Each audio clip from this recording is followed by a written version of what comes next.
Hey guys, this is Daryl of All Things Strength. In this video, we're going to be talking about half kneeling side press. Half kneeling side press is a good progression to build up for two hands anyhow. Pressing the weight over your head obviously is important for the overhead strength needed anyhow, but the side press is also really going to develop your side muscles, your oblique muscles, and some motion in your thoracic spine and your shoulder so that you can get heavy weight over your head. So when I do the side press, literally what I'm doing is I'm bending sideways and pressing at the same time.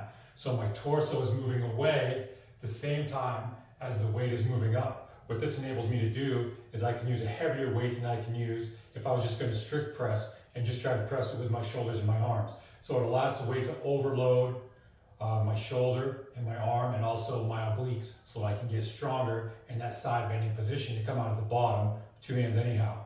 So in order to execute the lift, I'm going to take a knee. The weight is going to go in my forward leg side. My kneeling position, a common mistake, people kneel and they're really narrow. I want to have more like a squat stance type of a kneeling position.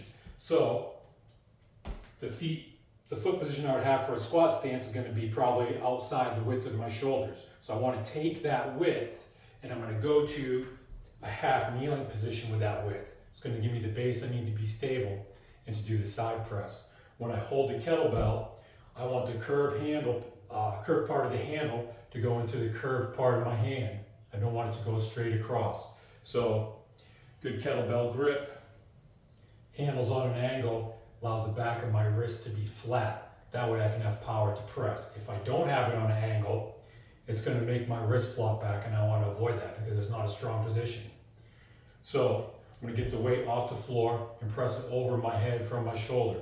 So you can clean it up, half kneeling clean, whatever kind of thing you want to do. Grab the kettlebell by the handle, clean to your shoulder, good position, my wrist is straight, my wrist and my forearm and my elbow are all kind of in line. I'm not doing any funky stuff like this.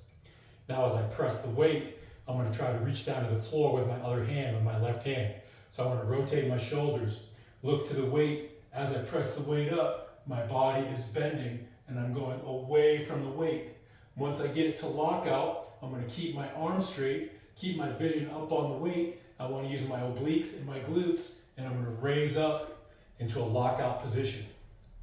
Then I can lower the weight down, rotate, press and bend away from the weight, lock out, use my obliques to power up. As you get stronger, you can get more range of motion. You can go lower and lower. So I'm going to try to go down to my elbow instead of just to my hand. Rotate away, press, try to find the floor with my elbow. Now I really need a lot of obliques to power myself up and get locked out. Over time, obviously, you get really strong doing that. So pressing away, bending and pressing at the same time, find the floor, powering all the way up. Safe position to put the weight down, two hands, keep your back straight. So again, side press, half kneeling position, a great build up to build strength in your core and your shoulders for building up to a two hands anyhow.